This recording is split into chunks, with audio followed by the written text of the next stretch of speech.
Welcome to this explainer. Okay, today we're unpacking a fascinating topic that, let's be real, affects pretty much everyone at some point: child development. More specifically, we're looking at exactly why traditional parenting is kind of failing us right now in the modern world. Think about it for a second. Today, modern parents literally have access to more child psychology research, more podcasts, and more parenting blogs than any generation in human history. Yet, parents are reporting feeling more stressed out, overwhelmed, and just unsure of themselves than ever before. Well, we're going to look at how a new, meticulously researched approach is absolutely changing the game here. If you've ever felt totally buried by the sheer volume of conflicting parenting advice out there, or if you felt like the old rules just don't apply anymore, you are in the exact right place.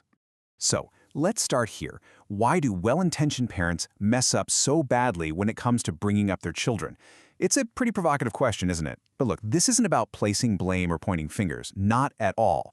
It's a genuine, profound inquiry straight from our source material today. It's actually the exact question that sparked a massive shift in how experts are looking at child development. And honestly, it's the anchor for everything we're about to explore together. To get to the bottom of this, we've got a roadmap for how we're going to systematically deconstruct all this. We'll hit the 5 lingering questions, the traditional parenting trap, introduce the Yangtze method, look at its life stage evolution, and finally, shifting the responsibility. All right, let's jump right into Section 1, the 5 lingering questions. You know, every major paradigm shift starts with a deep frustration with the status quo, and this one is absolutely no different. The researchers behind our source material were driven by 5 very specific, lingering questions that highlight some massive systemic gaps in how we raise our kids.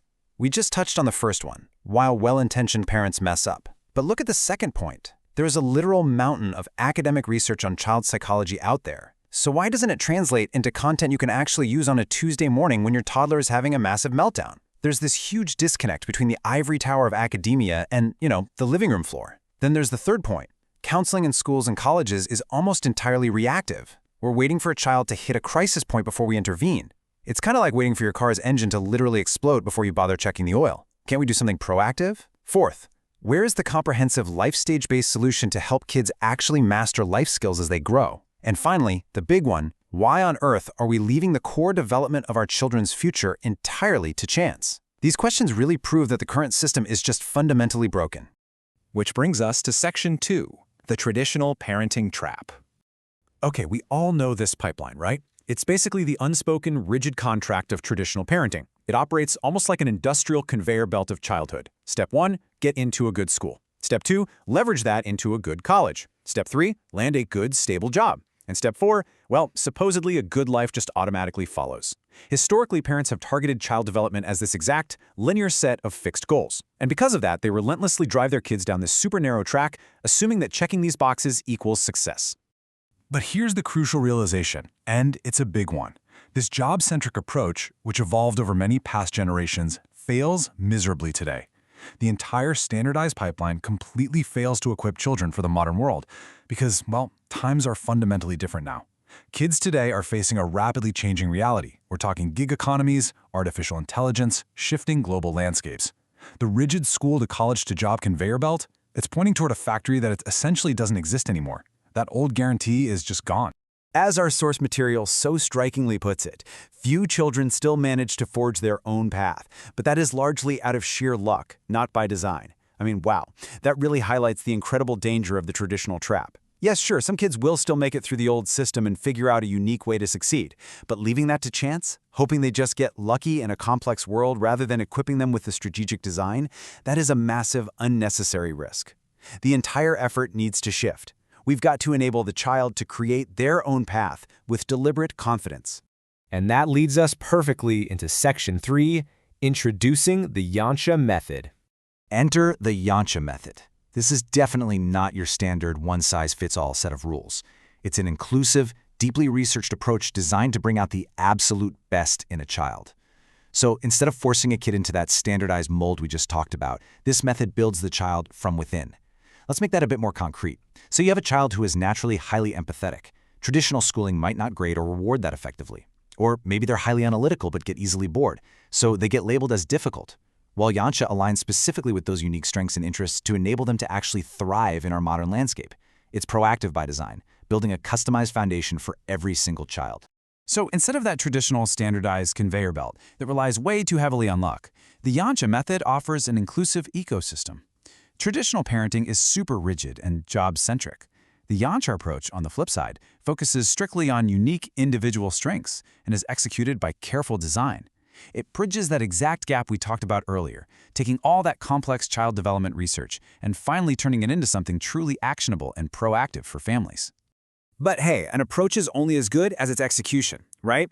What makes this method so highly usable in the real world is how it's delivered. It can be implemented either by certified Yancha guides or, and this is absolutely crucial, directly by parents who have undergone the program themselves. This matters immensely. Putting the power and the actionable strategy right back into the hands of the parents demystifies the whole shebang. It removes that agonizing helplessness a lot of modern parents feel when they just don't know what to do next to support their child's growth. All right, moving right along to Section 4, the life stage evolution. So how does this actually play out in practice? We noted earlier that one of the big missing pieces in parenting was a proactive, life stage-based solution. Well, this method builds seamlessly as a child grows. For young kids, this happens through storytelling. Think about it. Instead of sitting a 5-year-old down and lecturing them on the importance of resilience or focus, which, let's be honest, never works, they internalize these success behaviors naturally through a narrative about a character facing a challenge. It's super engaging and deeply effective. Then as they grow into teenagers, those internalized behaviors naturally evolve into distinct personal strengths. The focus then shifts to aligning those specific strengths to real-world opportunities.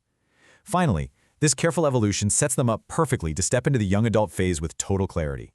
Which brings us to our final part, Section 5, shifting the responsibility. It all leads up to this single, profound outcome. The responsibility of the child's development seamlessly shifts from the parents directly to the teenager. This right here is the ultimate paradigm shift. You aren't desperately dragging your child across the finish line of a good college or a good job anymore. Actually, scratch that. It's more like, through the internalized success behaviors and strength alignment we just talked about, the teenager is totally empowered to effortlessly take charge of their own path. They become the confident architects of their own success, which is just an incredible relief for both the parent and the child. And when this was tested across different socioeconomic sections of society, the outcomes of this shift were incredibly clear and universally impactful. The teenager, who is now firmly taking responsibility for their own path, effortlessly morphs into a successful young adult. Because of this newfound harmony and clear sense of direction, family dynamics become overwhelmingly happy and cooperative. And the parents, they are finally freed from that relentless, anxiety-inducing trap of traditional parenting. They're able to step back and lead meaningful, fulfilling lives themselves. It is a comprehensive, life-changing win across the board. Which leaves us with this final thought. The world has irrevocably changed, and that old standardized pipeline is broken. Knowing what we know now about the absolute importance of proactive, strength-based design, how are you preparing children to forge their own path by design rather than by luck in this rapidly evolving landscape? It's a question definitely worth thinking about long after this explainer ends. Thank you so much for joining me as we unpack this incredible source material today. Keep learning, keep questioning, and I will see you on the next explainer.